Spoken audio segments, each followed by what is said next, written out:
శ్రీ మహాగణాధిపతయే నమః శ్రీ మహాసరస్వతీయే నమః శ్రీ గురుభ్యో నమః. డివోషనల్ వాస్తు తెలుగు ప్రేక్షకులకు స్వాగతం. మనము ఇంతకుముందు ఒక వీడియోలో కుజుడు లగ్నంలో ఉంటే ఏమవుతుంది అని చెప్పుకున్నాం. అంటే ఈ కుజ దోషంగా పరిగణించబడుతుంది అనుకున్నాం కదా. 1, 4, 7, 8 స్థానాల్లో కుజుడు ఉంటే కుజ దోషం అని చెప్తాం. సహజంగా దక్షిణ భారతదేశంలో 1, 4, 7, 8, 12 స్థానాల్లో ఉన్నా కూడా కుజుడు 12వ స్థానంలో ఉన్నా కూడా కుజదోషంగా పరిగణించబడుతోంది. అయితే శాస్త్రంలో చెప్పింది ఏమిటయ్యా అంటే బృహత్పరాశర హోరాశాస్త్రంలో చెప్పింది ఏమిటయ్యా అంటే 1, 4, 7, 8లో ఉంటేనే కుజదోషంగా పరిగణించబడుతుందని చెప్పారు. సరే, ఏది ఏమైనా కూడా మనం 12వ స్థానంలో ఉన్నా కూడా కుజుడు కాస్త ఇబ్బంది పెడతాడు కాబట్టి అది కూడా కుజదోషంగా పరిగణిస్తాం. ఏమవుతుంది అంటే నార్త్ ఇండియాలో అయితే 2వ స్థానం కూడా వాళ్ళు కుజదోషంగా పరిగణిస్తారు. కానీ మన దక్షిణ భారతదేశంలో మాత్రం 2వ స్థానంలో కుజుడు ఉంటే కుజదోషంగా పరిగణించరు. అయితే ఇప్పుడు మనం చెప్పుకున్నాం, మనం ఇంతకుముందు వీడియోలు చూడాలంటే ఒకసారి నేను చెప్పాను కుజుడికి విశేష దృష్టిలు ఉన్నాయని చెప్పాను.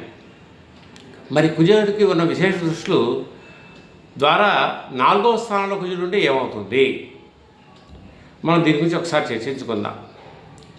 4వ స్థానంలో కుజుడు ఉంటే ఏమవుతుంది, లగ్నాత్తు అంటే 4వ స్థానం కర్కాటకం అనుకోకూడదు. మనకు లగ్నం ఏమిటో చూసుకోవాలి. ఫస్ట్ మన లగ్నం ఏమిటి, ఆ లగ్నాత్తు 4వ స్థానంలో కుజుడు ఉన్నాడు. సపోజ్ మేష లగ్నం అనుకుందాం, మధ్య మేష లగ్నం 4వ స్థానంలో కుజుడు ఉన్నాడు. కర్కాటకంలో కుజుడు ఉన్నాడు. కర్కాటకంలో ఏమవుతుంది, అది నీచ స్థానం. సరే, అది పక్క పెట్టండి. ఆయన స్థానబలం ఉందా తర్వాత ఇంకా చూద్దాం. క్షేత్రబలం, స్థానబలం, ఈ బలాల తర్వాత చూద్దాం. కర్కాటకంలో ఆ దృష్టిల విషయం మాట్లాడుకుందాం. మనం కుజదోషం గురించి మాట్లాడుకుంటున్నాం కాబట్టి దృష్టిల విషయం మాట్లాడుకుందాం. మనం కుజదోషం కర్కాటకం అంటే ఏం చూస్తాడు ఆయన, మరి 4వ స్థానాన్ని చూస్తాడు. అంటే సహజంగా ఏమవుతుంది అంటే 4వ స్థానంలో ఒకవేళ మేషలగ్నానికి 4వ స్థానంలో కుజుడు ఉంటే ఆయన దృష్టి 4వ దృష్టి ఉంటుంది కాబట్టి 4వ దృష్టితో ఏం చూస్తాడు ఆయన, తులని చూస్తాడు. తులాలుగా చూస్తాడు అంటే మేషలగ్నాధిపతి మేషలగ్నం నుంచి తులాన్ని చూస్తాడు, అంటే సప్తమాన్ని చూస్తాడు. ఈ జాతకుడికి 7వ స్థాన వివాహ భావాన్ని చూస్తాడు. అంటే 4వ స్థానంలోని వివాహ భావాన్ని చూస్తాడు కాబట్టి వివాహ భావాన్ని కొంత చెడగొడతాడు, ఆలస్య వివాహాలు చేస్తాడు. కుజుడు 4లో లగ్నాత్తు 4లో ఉండి ఆయన 7వ భావాన్ని చూస్తున్నాడు తన 4వ దృష్టితో. ఇక్కడ వివాహ భావాన్ని పడి చేస్తాడు, దాపంచ సుఖాలు ఇవ్వడు, ఇబ్బంది పెడతాడు. అదేవిధంగా భాగస్వామ్య వ్యాపారాలు ఇబ్బంది పెడతాడు. మరి ఈ కుజుడే కనుక మరి చతుర్థంలో ఉండి 7వ భావాన్ని చూస్తాడంటే ఈ ఫలితం చెప్పుకున్నాగా మనం. 4వ దృష్టితో ఉంటే 7వ భావం చూస్తాడని చెప్పుకున్నాను. మరి 7వ దృష్టి ఉంది ఆయనకి. 7వ దృష్టి ఉంటే ఏంటి, మకరాన్ని చూస్తాడు. కర్కాటక నుంచి తన 7వ దృష్టితో మకరాన్ని చూస్తాడు. మకరం ఏమవుతుంది, మేషానికి 10వ భావం అవుతోంది, అంటే ఉద్యోగ భావం అవుతోంది. అంటే చతుర్థ భావంలో ఉండి కుజుడు లగ్నాత్తు మకరాన్ని చూస్తూ ఉద్యోగ భావాన్ని చెడగొడతాడు, ఉద్యోగ విషయం ఆలస్యం చేస్తాడు. మరి 10వ భావం అంటే ఉద్యోగమేగా. ముఖ్యంగా విషయం గమనించండి, 10వ భావం చెడిపోతే సగం జాతకం చెడ్డట్టే. 10వ భావం బలంగా ఉంటే సగం జాతకం బాగా, ఎటువంటి గ్రహాల ఇబ్బందులు ఉన్నా కూడా 10వ భావం బాగుంటే ఇది బండ సూత్రం, ఒక రకమైన ముఖ్యమైన సూత్రం అనమాట. 10వ భావం బలంగా ఉండాలి, 10మలో గ్రహం ఉండాలి. ఏదైనా గ్రహం ఉంటే ఇంకా మంచిది. 10మాన్ని శుభగ్రహం చూడాలి. ఇంక గురుడు కానీ, శుక్రుడు కానీ, బుధుడు కానీ, చంద్రుడు కానీ, పూర్ణచంద్రుడు కానీ చూడాలి. బుధుడు కూడా ఒక్కడే ఉండాలి ఏ రాశిలో అయినా. ఆ బుధుడు కనుక 10మాన్ని చూస్తే చాలా మంచి మేధావంతుడు అవుతాడు ఆ యొక్క జాతకుడు. కాబట్టి ఈ కుజుడు తన యొక్క 7వ దృష్టితో అక్కడ 10వ భావాన్ని చూస్తున్నాడు, మకరాన్ని చూస్తున్నాడు. అక్కడ ఉద్యోగ విషయాల్లో ఇబ్బంది పెడతాడు. మరి 8వ భావం తీసుకుందాం, 8వ దృష్టి తీసుకుందాం.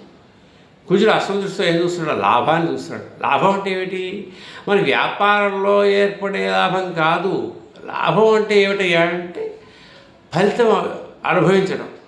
చూడండి, నాకు డబ్బు చక్కగా ఉంది, బాగా ఉంది, ఆరోగ్యవతిని ఆరోగ్యం లేదు సరిగ్గా, తద్వారా ఏమవుతుంది, ఏది కావాలంటే తినలేకపోయాను, ఎక్కడికి వెళ్ళాలంటే అక్కడ వెళ్ళలేకపోయాను. డబ్బు ఉంది, ఉపయోగం ఏముంది?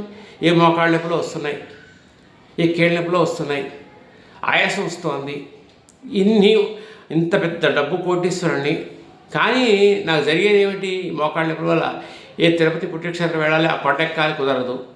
ఎక్కడో ఒక చోట ఒక చక్కని వివాహం జరుగుతుంది, ఒక ఫంక్షన్ జరుగుతుంది, ఒక బర్త్డే ఫంక్షన్ జరుగుతుంది, సరదాగా అందరితో ఒక మింగిల్ అవ్వాలి, అక్కడ మెట్లు ఉంటాయి, ఎక్కలేను, అక్కడ సరిగ్గా తినలేను. వాళ్ళు పెట్టే ఆహారం చక్కగా మంచి పంచభక్ష పరవాణాలు పెడుతూ ఉంటారు, అవి తినలేను. ఉపయోగం ఏముంది? అంటే లాభస్థానం బాగుండకపోతే జరిగే విషయాలు. దానివల్ల మనకి ఏమున్నా కూడా దానివల్ల సంతృప్తి నడవదు, ఫలితం రాదు, ఫలితం అనుభవించలేము. మనము లాభం బాగుండకపోతే ఆ ఫలితం అనుభవించలేము. ఈ విధంగా కుజ దృష్టి చతుర్థంలో కుజుడు ఉంటే అంటే కుజదోషం ఆపాదించబడితే తద్వారా ఎందుకు ఈ కుజదోషం మనం ప్రబలంగా ఉంటుంది, కుజదోషం మంచిది కాదని చెప్తున్నామంటే కారణం ఇదే. ఉద్యోగ భావాన్ని చెడగొడతాడు, వివాహ భావాన్ని చెడగొడతాడు, చతుర్థంలో ఉండి లాభభావాన్ని చెడగొడతాడు, అంటే ఫలితం రానివ్వడు, ఆ ఫలితం అనుభవించనివ్వడు. మనకి డబ్బు ఉంది, అన్ని సుఖాలు ఉన్నాయి, భార్య చక్కని భార్య ఉంది, అందగత్య అన్నీ బాగానే ఉన్నాయి, మంచి సంతానం కలిగింది, అన్నీ బాగానే ఉన్నాయి, పద్యం బాగుంది, అన్నీ బాగున్నాయి, కానీ ఉపయోగం ఉంది? సంతానంలో ఉపయోగం లేదు. వాళ్ళు మనకి సరిగ్గా చూడరు, భార్య వారిని సరిగ్గా చూడదు, ఇటువంటి రకరకాల ప్రాబ్లమ్స్ వస్తాయి. అంటే లాభం బాగుండకపోతే ఎన్ని బాగున్నా అది బాగుండదు. లాభం ముఖ్య స్థానం, భాగ్యస్థానము, లాభస్థానం, తర్వాత దశమస్థానం ముఖ్యమైన స్థానాలు. ఈ 3 స్థానాలు జాతకంలో బాగుంటే జీవితం చాలా చక్కగా ఉంటుంది.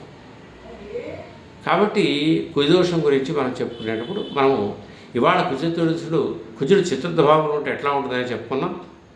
ఇక మళ్ళీ మనం కుజుడు సప్తమభావం అంటే వివాహ భావంలో ఉంటే ఏం జరుగుతుందనేది తెలుసుకుందాం. అదేవిధంగా అష్టమభావంలో ఉంటే ఏం జరుగుతుందని చెప్పుకున్నాం. ఎందుకంటే కుజదోషం గురించి మాట్లాడుకుంటున్నాం కాబట్టి 1, 4, 7, 8లో కుజుడు ఉంటే ఎట్లా ఉందో చెప్పుకుందాం ఇంకో వీడియోలో. స్వస్తి. నా వీడియోలు మీకు నచ్చినట్లయితే లైక్ చేయండి, షేర్ చేయండి, సబ్స్క్రైబ్ చేయండి. అందరికీ కూడా విశేషంగా ఆ యొక్క గ్రహ ప్రభావం తెలుస్తుంది. శుభం.